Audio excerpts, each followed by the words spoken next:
कल हम बात कर रहे थे बेटा अम्ल व क्षार, एसिड व बेस की सामान्य प्रकृति। अम्ल व क्षार की प्रकृति किस प्रकार की होती है, नेचर किस प्रकार की होती है, उसके बारे में अपन बात करते हैं। एसिड और बेस की नेचर किस प्रकार की है उसके बारे में यदि अपन बात करें तो एक बात तो मैंने कल आपको बताई थी कि एसिड जो होती है वो एसिड क्या करती है, ब्लू लिटमस पेपर को किस में चेंज करती है। तो ब्लू को ये किस में चेंज करते हैं बेटा, तो आपको याद रखना है ब्लू को किस में करते हैं, ये रेड में करते हैं। तो जो ब्लू को रेड में करता है उसको क्या कहेंगे अपन, क्या कहलाएगा, एसिड। इसी प्रकार से यदि अपन बात करें बेस जो है वह बेस क्या करता है, तो वह रेड जो लिटमस पेपर है उसको कैसा कलर कर देता है, ब्लू। ये हमारी कल बात हो गई थी। आज अपन इसके आगे बात करें तो बेटा ध्यान रखना है कि जो एसिड जो होती है ना, एसिड कोई भी एसिड वह हमेशा बेस के साथ रिएक्शन करेगा। ठीक है, जैसे मैं कहता हूं NaOH, NaOH क्या है बेटा, तो ये बेस है, क्या है, बेस। और इसकी रिएक्शन में करवाता हूं HCl के साथ। HCl क्या है, एसिड। तो एसिड और बेस आपस में रिएक्शन करेंगे, ठीक है। तो क्या बनेगा अपने पास, तो आपको ध्यान रखना है कि ये OH माइनस बेस क्या देता है, OH माइनस, और ये क्या देगा, H, क्या निकल जाएगा, H2O प्लस, क्या बन गया अपने पास, NaCl। बेटा इस NaCl को अपन कहते हैं सॉल्ट, क्या कहते हैं, सॉल्ट। और ये रिएक्शन कहलाती है अपने पास न्यूट्रलाइजेशन रिएक्शन, ठीक है। तो अब ध्यान रखना है कि कोई भी एसिड जो है, कोई भी एसिड और वह मेटल के साथ रिएक्शन करता है, मेटल के साथ। मेटल कौन कौन सी होती है, तो आपको मैंने कई बार बता दिया, ये अपनी पैरियोडिक टेबल है इस प्रकार की, ये पैरियोडिक टेबल बेटा, ठीक है, इस प्रकार की पैरियोडिक टेबल होती है। इसमें अपन बात करें ये जो एलिमेंट्स आते हैं यहां वाले, ये कहलाते हैं मेटेलॉइड, उपधातु। ये क्या है, उपधातु या मेटेलॉइड। इसके इधर जो आएंगे उनको कहेंगे अपन नॉन मेटल, ये होगी नॉन मेटल। और इसके इधर जो भी होंगे वो सभी सभी क्या होंगे, मेटल होगी। तो एस ब्लॉक के सभी एलिमेंट्स क्या होते हैं, मेटल। डी ब्लॉक के सभी एलिमेंट्स क्या होते हैं, मेटल। पी ब्लॉक में तीनों प्रकार की पाई जाएगी, मेटेलॉइड या उपधातु भी पाई जाएगी, और ए धातु नॉन मेटल भी पाई जाएगी, और मेटल धातु भी पाई जाएगी, ठीक है। और एफ ब्लॉक के नीचे नीचे का जो होता है वो एफ ब्लॉक होता है, दो सीरीज होती है इसकी, ये भी क्या होती है, मेटल होती है, ठीक है। तो मैं कहता हूं कि मेटल के साथ यदि अपन रिएक्शन करवाएं तो क्या बनेगा इससे, तो देखो HCl है और इस HCl की मैं सोडियम के साथ रिएक्शन कराऊंगा तो क्या बनेगा, तो आपको याद रखना Na और क्या बन जाएगा, Cl, NaCl, sodium chloride plus, और साथ में क्या बनेगी, H का कोई महत्व नहीं होता है, तो ये हमेशा डाइमर के रूप में पाई जाएगा। तो ये क्या बनती है, H2 गैस। H2 गैस होती है, इस कारण गैस बाहर निकल जाती है। इस सिंबल का मतलब क्या होता है, बाहर निकलना, गैस के लिए इंडिकेट किया जाता है। अच्छा, तो ध्यान रखना है कि कोई भी एसिड जो है ना, कोई भी एसिड वो जब मेटल के साथ रिएक्शन करेगा तो हाइड्रोजन गैस देगा, क्या देगा, हाइड्रोजन गैस। उससे हाइड्रोजन गैस वो बाहर निकलती है। और एग्जांपल तो अपन कोई भी एग्जांपल ले ले, H2SO4 प्लस जिंक, ठीक है, जिंक भी धातु मेटल, और ये H2SO4, तो अपने पास बन जाएगा zinc sulphate plus hydrogen gas, ठीक है। इस प्रकार से तो अपन को ध्यान रखना है, किस प्रकार से अपन को करना है।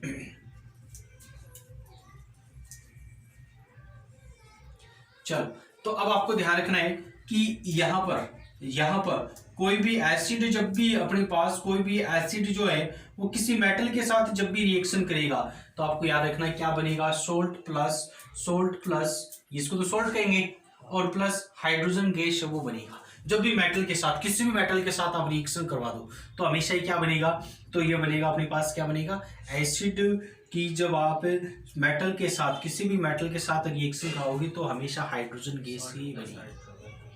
अपने पास जैसे एसिड है और ये एसिड अपन किसके साथ रिएक्शन करवा रहे हैं, इसकी मेटल की, और मेटल के साथ जब ये रिएक्शन कर रही है तो अपने पास क्या बन रहा है, अपने पास बन रहा है सोल्ट प्लस हाइड्रोजन गैस बन रहा है।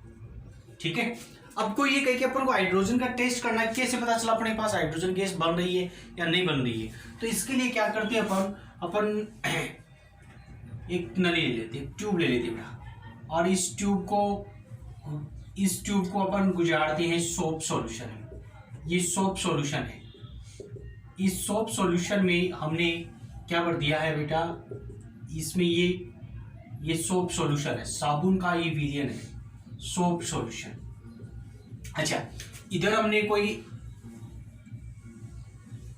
क्या कर लिया, हमने कोई टेस्ट ट्यूब लिए और इसको हमने बंद कर दिया यहाँ से, ताकि ये हाइड्रोजन गैस बाहर नहीं निकले। ठीक है, अच्छा, इसके अंदर हमने क्या ले लिया, कोई एसिड ले ली, और एसिड में कोई क्या ले ली, मेटल ले ली, कोई भी मेटल, XYZ कोई भी मेटल। ठीक है, दोनों आपस में क्या करेगी, रिएक्शन करेगी तो क्या बनेगी, हाइड्रोजन गैस बनेगी, तो वो क्या होगी, बाहर निकलने का प्रयास करेगी। यहां से ऊपर से बंदा तो वो इस ट्यूब में से प्रवेश करेगी, हाइड्रोजन गैस इधर से ऐसे निकलेगी। अच्छा, जैसे ही यहाँ पर प्रवेश करेगी तो यहाँ पर ठंडी होने के कारण फिर यहाँ से गैस तो ठंडी हो जाएगी, फिर इसके संपर्क में यदि अपन कोई कैंडल लाई, मोमबत्ती लाई, जलती हुई मोमबत्ती लाई, ठीक है, तो हमें पट पट की आवाज सुनाई देगी, है विस्फोट की आवाज होगी, पट पट पट पट। क्यों होगी, क्योंकि ये हाइड्रोजन गैस इस मोमबत्ती के संपर्क में आती है तो ये जलती है। ठीक है, जलने के कारण आपको क्या साउंड की आवाज सुनाई देगी, पट पट पट।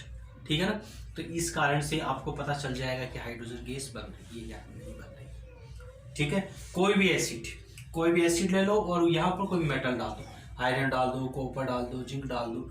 ठीक है, और क्या करोगे आप कि यहाँ पर जब इसमें से गुजरती और ये जो यहाँ से जब निकलती और इसके संपर्क में आप जलती हुई मोमबत्ती लाती है तो पॉप साउंड है वो आपको सुनाई देगी। ये इसका मतलब क्या है कि अपने पास हाइड्रोजन गैस है, उसका निर्माण हुआ है। ठीक है, पॉप साउंड प्राप्त हो रही है, इसका मतलब क्या, हाइड्रोजन गैस का निर्माण हो रहा है। क्लियर, चलो नेक्स्ट बात करें। ये तो हमने बात की कि एसिड की किसके साथ रिएक्शन हो, मेटल के साथ। नेक्स्ट यदि अपन बात करें बेस की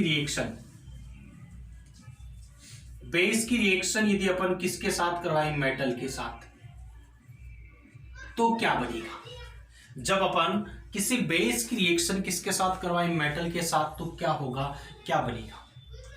ठीक है, तो आपको ध्यान रखना है कि जैसे मैंने लिया बेस NaOH और इसकी मैं जिंक के साथ रिएक्शन करवाऊं बेटा, जिंक के साथ।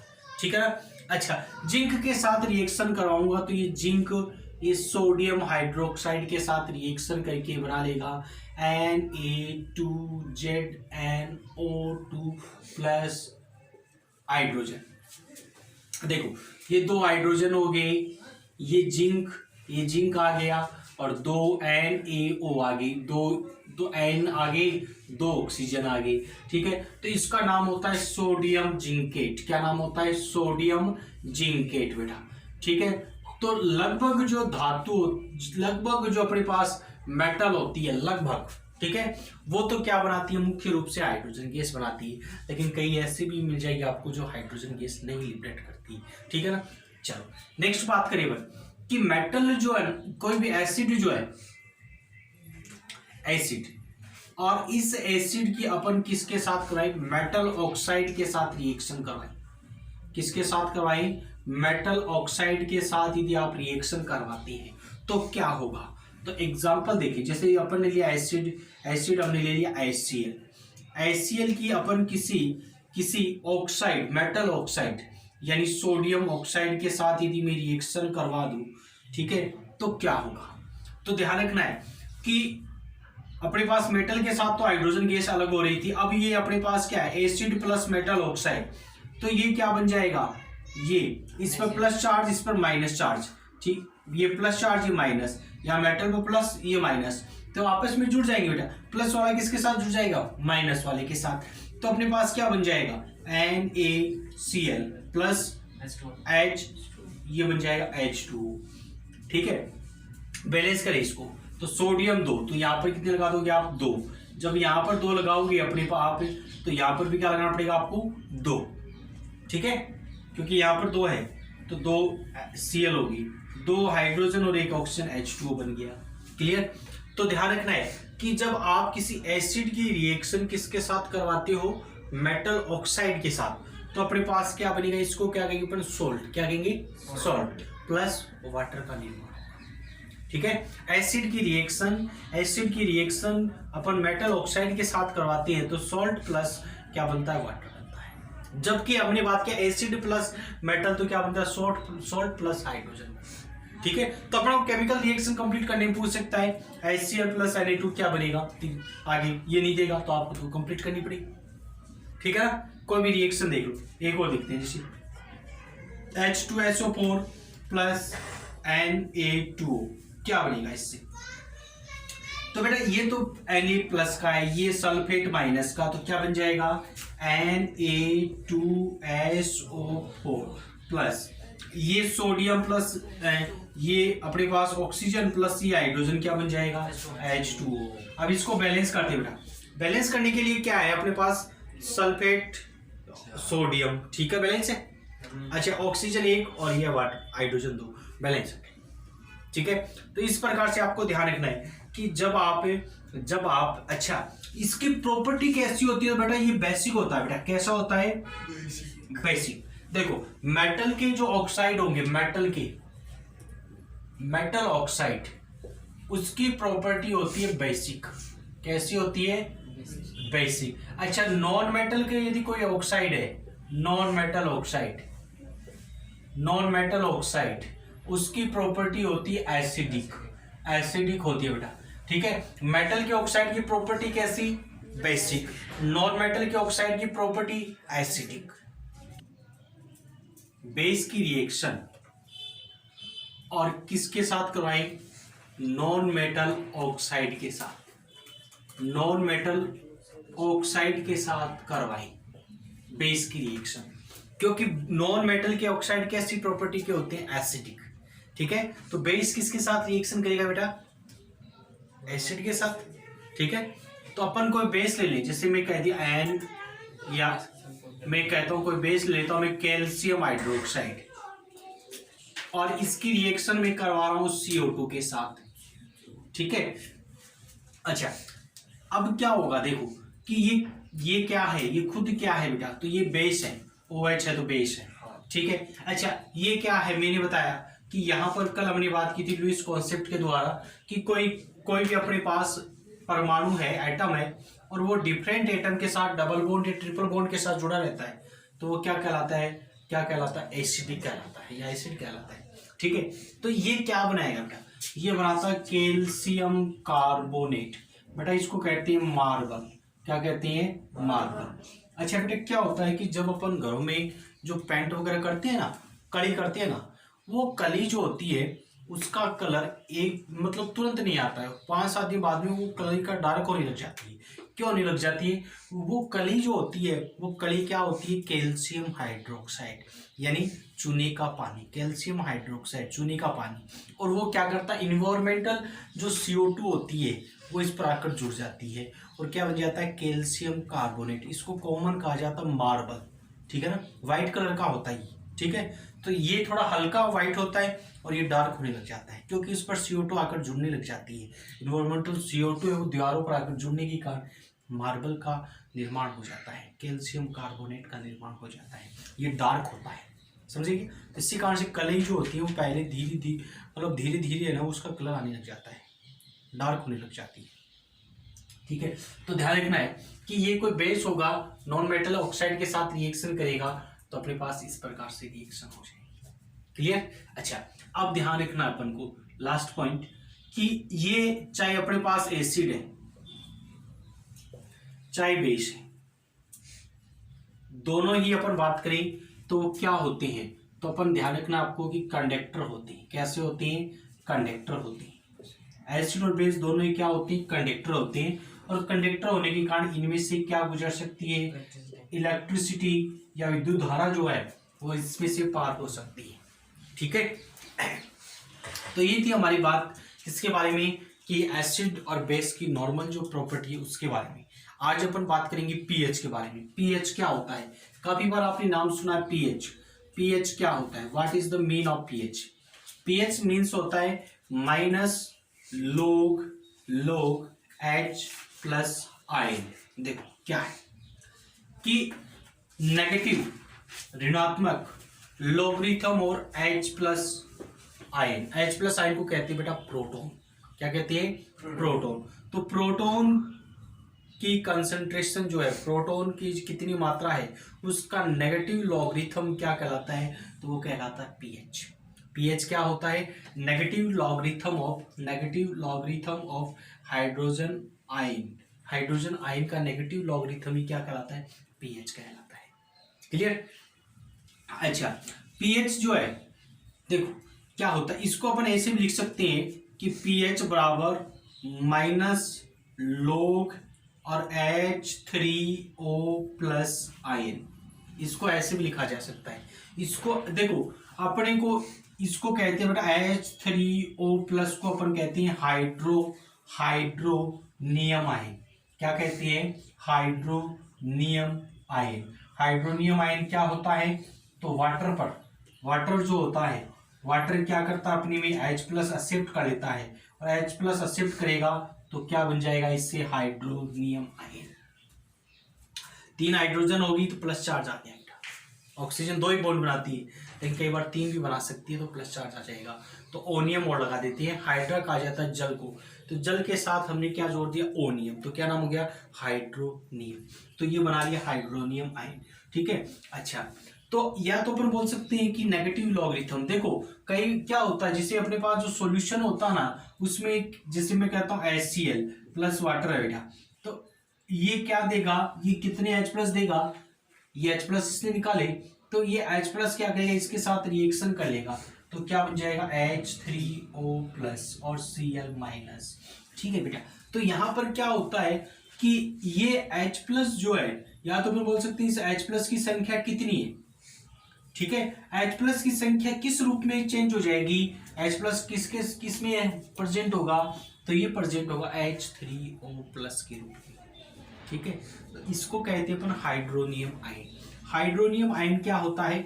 तो हाइड्रोनियम आयन क्या होता है? वाटर के साथ यदि H प्लस या प्रोटॉन जुड़ जाता है तो इसको कहते हैं अपन हाइड्रोनियम आयन। और नेगेटिव लॉगरिथम H3O प्लस या हाइड्रोनियम आयन क्या कहलाता है? वो कहलाता है पीएच।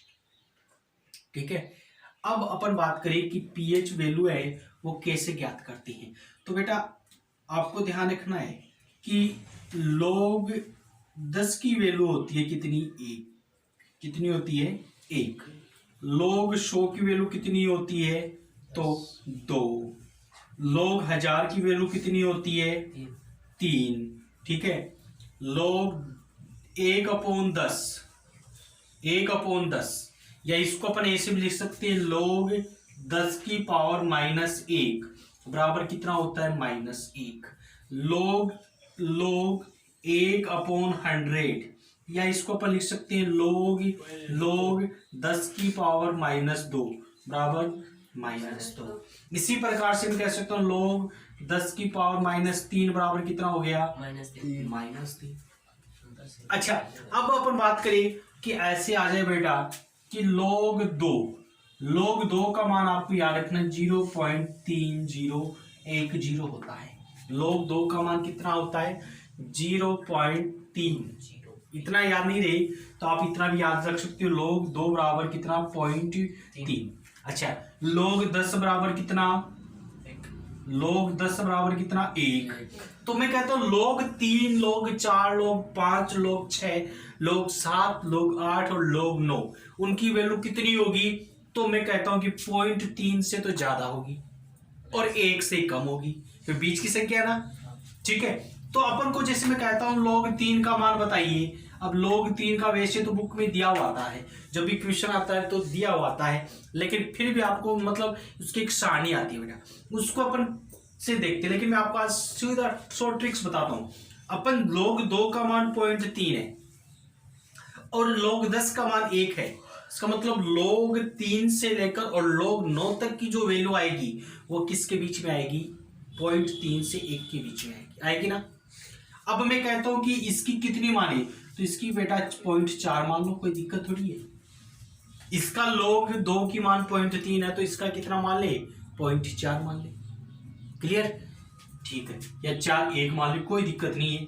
log 4 की वैल्यू कितनी मान लोगे? log 5 1 मान लेते हैं। log 5 की वैल्यू कितनी मान लेते हैं? 0.6 मान लेते हैं। log 6 की वैल्यू कितनी मान लेते हैं? 0.69 मान लेते हैं। log 7 की वैल्यू कितनी मान लेते हैं? 0.76 मान लेते हैं। log 8 की वैल्यू कितनी मान लेते हैं? कितनी मान लेंगे अपने हिसाब से? तो 8.2 मान लेते हैं। 0.9 की वैल्यू कितनी मान लेते हैं? 0.91 मान लेते हैं। और 10 की वैल्यू कितनी हो जाएगी? 1। याद करने की ट्रिक्स नहीं है ना कोई, सीधा शॉर्टकट हो गया। हाँ, अप्रोक्सीमेट आ गया ना, अपना उत्तर सही आएगा बेटा।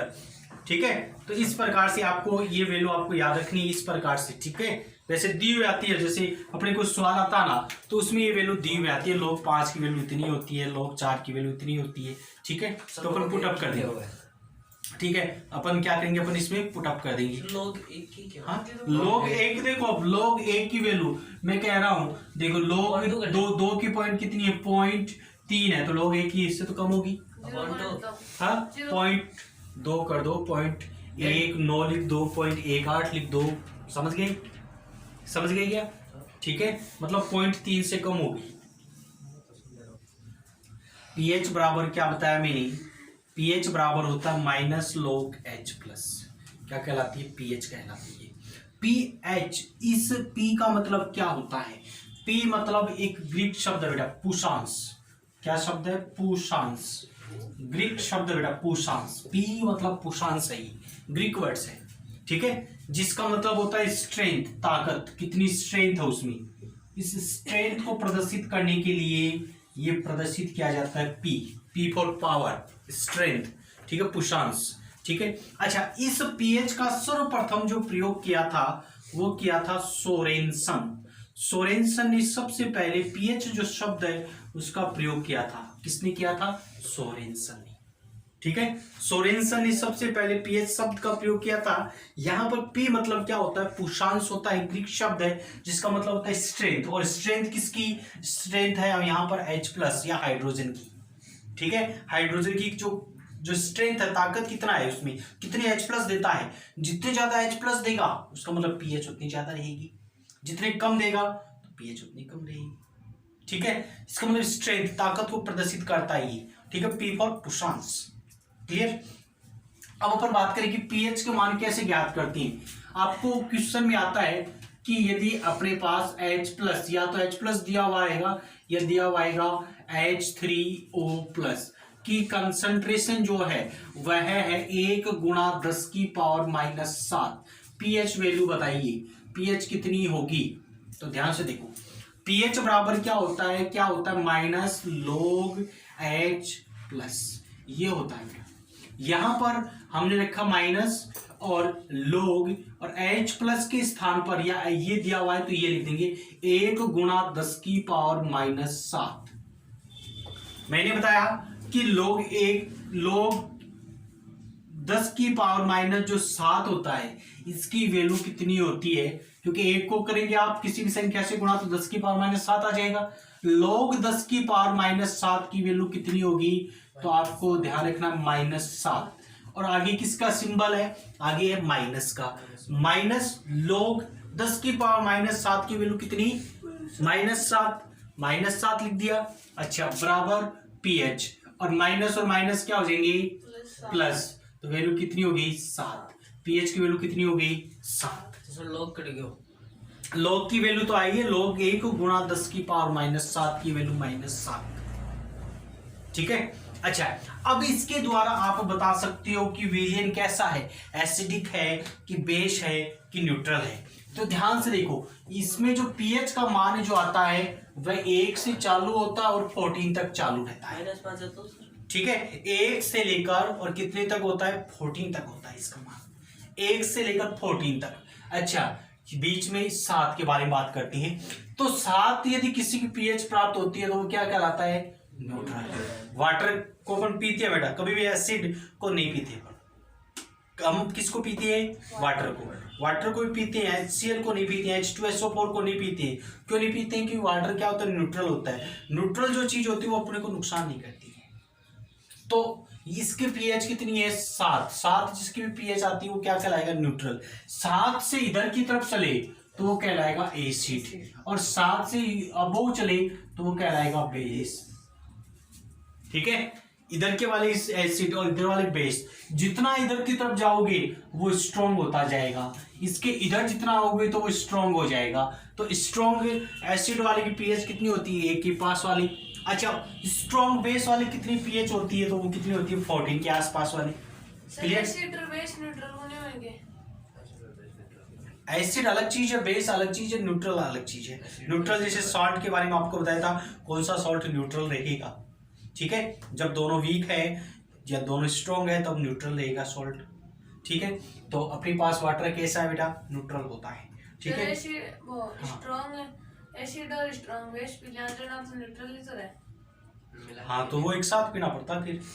ठीक है, तो ये बात आ गई अपने पास। तो कौन सा, तो पीएच का उपयोग कहाँ होता है, पीएच के द्वारा अपन क्या बताते हैं, तो पीएच के बारे में अपन ये बताते हैं कि कौन एसिड है, कौन बेस है, कौन न्यूट्रल है। इनके बारे में बताने में अपन का इनको यूज लिया जाता है, एसिड, बेस और सॉल्ट के बारे में। ठीक है, न्यूट्रल के बारे में कि कौन एसिडिक पीएच है, किसकी है। तो जब 1 के आसपास पीएच रहेगी तो वो स्ट्रॉन्ग होंगे, और जिनकी 14 के आसपास रहेंगी वो क्या रहेंगी, स्ट्रॉन्ग बेस रहेंगी। 7 वाले क्या रहती है, न्यूट्रल। अपने शरीर में अपन में बात करें तो कौन कौन सी चीज़ें, मिल्क जो होता है बेटा उसकी प्रॉपर्टी कैसी होती है, तो आपको ध्यान रखना, मिल्क कैसा होता है, एसिड होता है, एसिड होता है। अपन बात करते हैं कोलगेट, कोलगेट की कैसी प्रॉपर्टी होती है, तो कोलगेट की कैसी प्रॉपर्टी होती है, बेसिक होती है। ठीक है, सोडियम हाइड्रोक्साइड की कैसी प्रॉपर्टी है बेटा, बेसिक है। ठीक है, और वाटर की आपको मैंने बताई थी कि कैसी होती है, न्यूट्रल। अच्छा, अपने शरीर में आपको मैंने बताया था कि HCl जो होता है, ठीक है, उसकी पीएच कैसी होती है, एसिडिक होती है। तो ये प्रमुख है। तो हमारा टॉपिक आज कंप्लीट होता है क्या, पीएच। कल अपन इसके बारे में पढ़ेंगे, किसके बारे में, कि कौन कौन से प्रमुख जो कंपाउंड है, जैसे सोडियम क्लोराइड, सोडियम हाइड्रोक्साइड, इनके बारे में पढ़ेंगे।